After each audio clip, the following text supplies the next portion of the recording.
Arrakis. A world forged in sand by the lowly sand trout, starved of rain, where survival is not merely a struggle, but a triumph. To outsiders, it is a barren, desolate place. To its people, it is living and thriving. Its surface conceals a harsh but intricate ecosystem in which flora and fauna cling to life with profound resilience. In this episode, we explore the lesser-known wonders of Arrakis, the flora.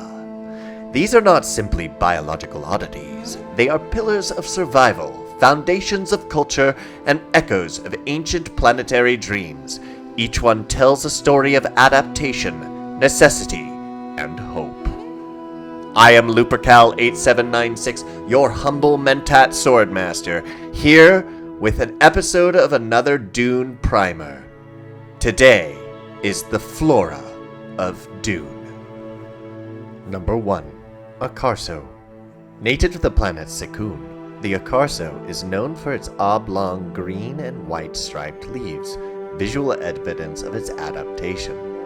These color bands indicate active photosynthesis and protective dormancy, helping it survive long exposure to intense light.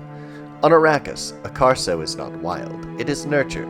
Grown in botanical stations, it represents the hope of ecological renewal for the Fremen.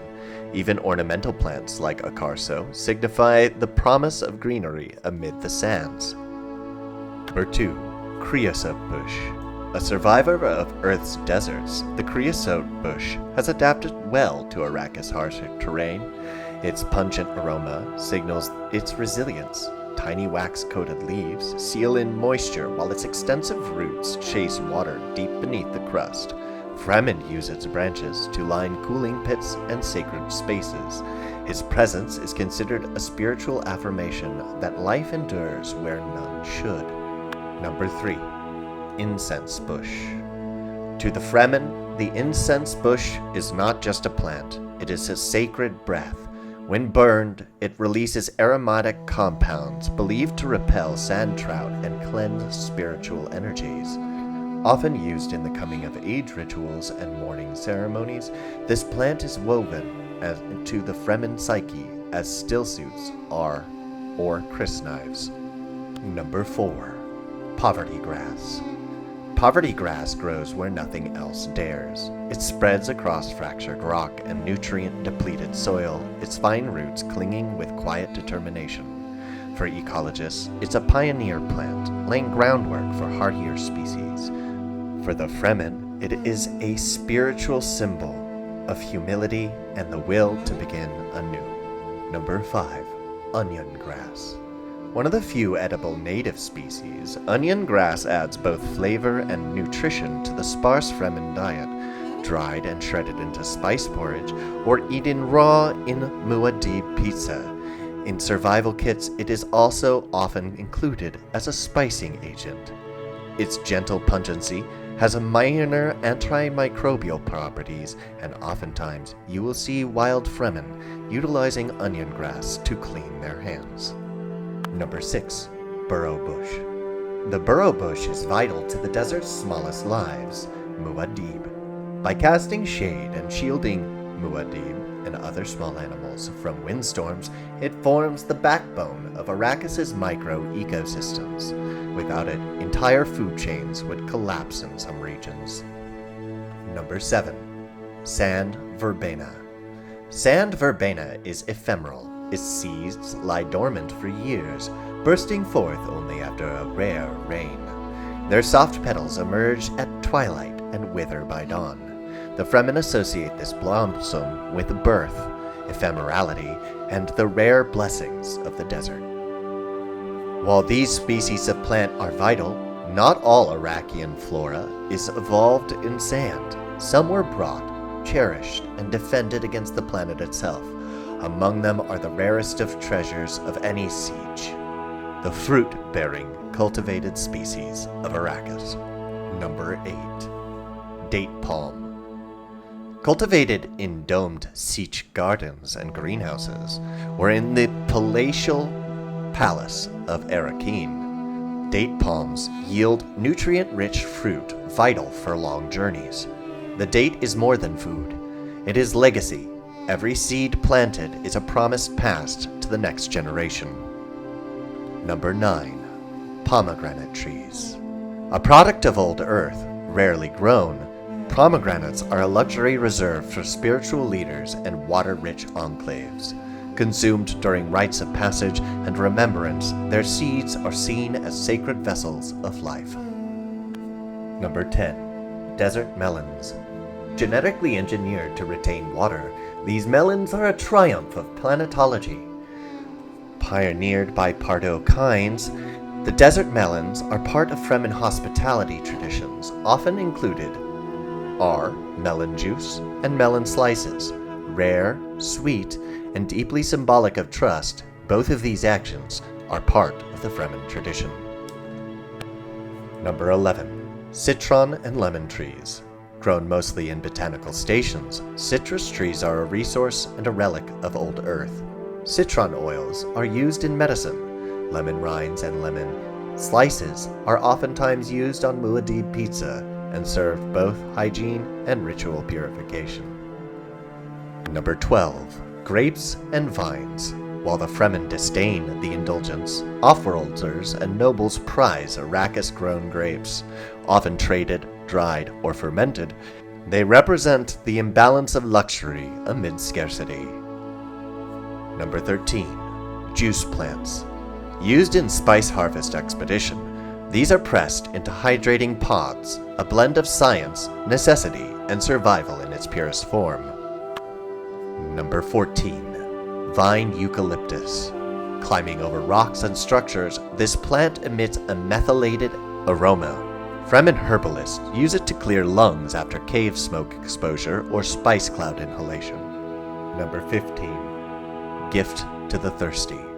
A legendary plant in Fremen myth, it is said to collect dew in its holiest of holy stalks. Whether real or imagined, it represents the dream of self-sufficient survival on a world that is everything but. The plants we've seen so far, whether native or imported, represent more than simple survival. They are fragments of an audacious dream, a dream that Arrakis could one day flourish with life. That vision had a beginning. It had a mind behind it, and it began not with the Fremen, nor with the Emperor, but with one man, Pardot Kynes. The vision of Pardot Kynes. Before Liet-Kynes and his daughter Chani continued the ecological dream, there was his father, Pardot Kynes, the first Imperial planetologist assigned to Arrakis by decree of the Emperor. Pardot arrived not as a conqueror, but as a student. Where others saw lifeless wasteland, he saw patterns, rhythms of wind, life under sand, and the potential for systemic rebirth. He proposed an audacious plan: terraform Arrakis. His vision was not to erase the desert, but to tame and balance it, with the careful introduction of lichen, grasses, wind traps, and cloud seeding. He imagined a centuries-long transformation, one that would culminate in a self-sustaining cycle of water retention and plant propagation. Pardot was not loved by the Imperium, but he was revered by the Fremen. They saw in his vision not imperial arrogance, but reverence. They called him a prophet. He died in a cave-in, but his legacy was inherited and magnified by Liet, who would eventually become Imperial planetologist as well, and continue his father's long ecological game. The Botanical Testing Stations. The heart of this planetary vision beat in the Botanical Testing Stations. These were not just gardens, they were laboratories, sanctuaries, and sometimes temples. In hidden crevasses and atop shielded plateaus, Pardot and Liet-Kynes oversaw the growth of multiple species from other worlds, from hardy lichens, nitrogen-fixing plants, and all the way to gene-forged trees designed to anchor in the dunes of Arrakis. These stations monitored everything: soil acidity, moisture retention, sandworm avoidance, wind distribution, and they were used to study which plants would become keystone species in a desert ecosystem. One such station held over 200 species, a ratio of native to alien flora designed to test integration and competition from throughout the Imperium on Dune. The Fremen would protect these sites with their lives, understanding that each stem, each bud, was a drop in the ocean, their descendants that might one day walk beside. Now, not all Imperial testing stations were known to Liet-Kynes. Some contain horrific experiments conducted by not only the Sardaukar, but that of Imperial scientists. To know the plants of Arrakis is to understand its very soul. These are not merely organisms. They are ideas, memories, ambitions. Every leaf and petal resists extinction. Every root drinks from a well of hope.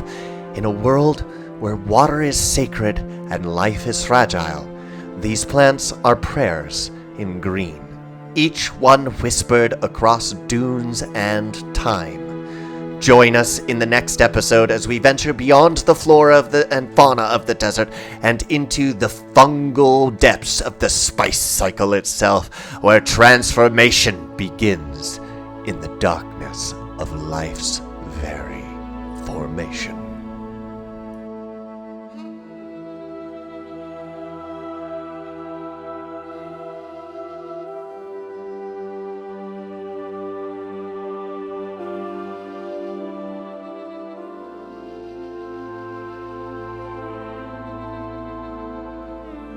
If you enjoyed what you saw here, I would appreciate it very much so if you could give this video a like. It helps out the channel very much, and I will be able to continue making this content for you in the future. Please follow me here with the subscription button. This has been your humble Mentat Swordmaster, Lupercal8796, with another Dune Primer film book. See you next time. I pride myself on correcting myself when incorrect. As such, there are corrections to previous episodes in this lore series. 1. Futars were created by the Bene Tleilax, not the Honored Matres, specifically to hunt the Honored Matres. 2. The Bene Tleilax live on Tleilax, not Ix. Thank you, and I hope you will accept this humble apology from your Mentat Swordmaster, but a shadow of my Duke.